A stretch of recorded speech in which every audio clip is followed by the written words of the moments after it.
कधी तुम्हाला असं वाटलंय का, आपलं नातं हळूहळू दूर जातंय?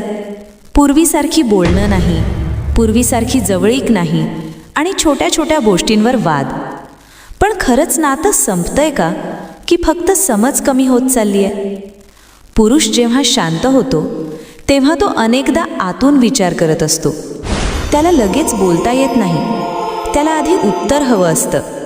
पण स्त्री त्या शांततेला वेगळ्या नजरेने पाहते. तिला वाटतं तो दूर जातोय. तिला शब्दांमधून आधार हवा असतो, तिला ऐकून घेणं हवं असतं. आणि इथेच सुरू होतो गैरसमज.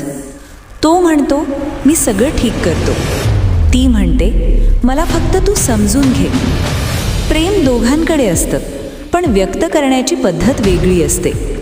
नातं तेव्हा तुटत नाही जेव्हा भांडण होतं.